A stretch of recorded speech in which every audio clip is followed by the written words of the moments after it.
ఈ ప్రపంచంలో మొదటి వ్యక్తి ఎవరు అంటే ఈ ప్రపంచంలో మొదటగా జన్మించిన వ్యక్తి ఎవరు అనే విషయాలు నేను ఈ వీడియోలో డిస్కస్ చేస్తాను. అంతేకాకుండా మన పవిత్ర గ్రంథాలు ఉన్నాయి కదా, హిందువులకు సంబంధించి భగవద్గీత, అలాగే క్రైస్తవులకు సంబంధించి బైబిల్, ముస్లింలకు సంబంధించి ఖురాన్ అయితే ఉన్నాయి కదా. ఈ పవిత్ర గ్రంథాల్లో అసలు మానవ సృష్టి అలాగే మొదటిగా సృష్టించబడిన వ్యక్తి ఎవరు అనేది అయితే రాయడం జరిగింది. సో వాటి గురించి నేను మీకు చెప్పే ప్రయత్నం అయితే చేస్తాను. అయితే నేను ఈ వీడియోలో ఏ కులం గురించో మతం గురించో తక్కువ చేసి మాట్లాడతలేదు. ఆ పవిత్ర గ్రంథాల్లో ఏమని ఉంది అనే విషయాన్ని మాత్రమే నేను మీకు తెలియచేస్తున్నాను. ఒకవేళ నేను చెప్పిన వాటిలో ఏమైనా తప్పులు ఉన్నట్లయితే కొద్దిగా నన్ను మన్నించండి. ఇప్పుడు ఈ వీడియోలోకి అయితే వెళ్దాము. ఈ వీడియోలోకి వెళ్లే ముందు నాదొక రిక్వెస్ట్ అనేది ఏంటంటే, ఈ వీడియో కనుక మీకు నచ్చినట్లయితే క్రిందున్న రెడ్ కలర్ సబ్స్క్రైబ్ బటన్ మీద అయితే ప్రెస్ చేయండి. ఇలా మీరు రెడ్ కలర్ సబ్స్క్రైబ్ బటన్ మీద ప్రెస్ చేయడం వల్ల నేను చేసిన ప్రతి ఇన్ఫర్మేషన్ వీడియో అనేది అందరికంటే ముందు అప్డేట్ రూపంలో మీ మొబైల్ కి అయితే చేరిపోతుంది. ఇప్పుడు మనం వీడియోలోకి అయితే వెళ్ళిపోదాం. భూమిపై మొదటగా పుట్టిన వ్యక్తి ఎవరనే దానికి సంబంధించి పురాణాలు అలాగే ఆధ్యాత్మిక గ్రంథాల్లో మనం చూసుకున్నట్లయితే వేరువేరుగానైతే ఉన్నాయి.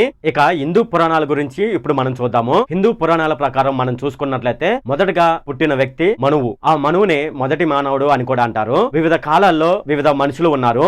అయితే ప్రస్తుత కాలంలో మనం చూసుకున్నట్లయితే స్వయంభువ మనువు. ప్రస్తుత కాలంలో ఈ స్వయంభువ మనువుని మానవుడిగా పరిగణించడం జరుగుతుంది. స్వయంభువ మనువు అలాగే ఆయన భార్య అయినటువంటి శతరూపం నుంచి మానవ జాతి అనేది ఉద్భవించిందని హిందూ పురాణాల ప్రకారం అయితే తెలుస్తుంది. ఇక క్రైస్తవ మతం ప్రకారం మనం చూసుకున్నట్లయితే బైబిల్ ప్రకారం ఏ విధంగా ఉందనేది చూద్దాము. క్రైస్తవ విశ్వాసం ప్రకారం క్రైస్తవులు మొదటిగా పుట్టిన వ్యక్తి ఎవరని చెప్తారంటే ఆదాము అని చెప్పడం జరుగుతుంది. దేవుడు ఆదాము మరియు ఆయన తరువాత ఆయన భార్య అయినటువంటి ఏవానైతే మొదటగా సృష్టించడం జరిగింది. వారి ద్వారా మానవ జాతి అనేది ప్రారంభమైందని బైబిల్ ప్రకారం అయితే తెలుస్తుంది. ఇక ఇస్లాం మతం ప్రకారం ఖురాన్ లో ఏమని వ్రాయబడిందని ఇప్పుడు చూద్దాము. ఇస్లాం మతం ప్రకారం మొదటగా సృష్టించబడిన వ్యక్తి ఆదాం. దేవుడు మొదటగా ఆదాం అలాగే అతని భార్య అయినటువంటి అవ్వను సృష్టించాడని ఖురాన్ ప్రకారం అయితే తెలుస్తుంది. వారి ద్వారా మాత్రమే మానవ జాతి ప్రారంభమైందని ఖురాన్ ప్రకారం అయితే తెలుస్తుంది. ఇక యోధా మతం ప్రకారం మనం చూసుకున్నట్లయితే యోధా మతం కూడా క్రైస్తవులు చెప్పినట్లుగానే మొదట దేవుడు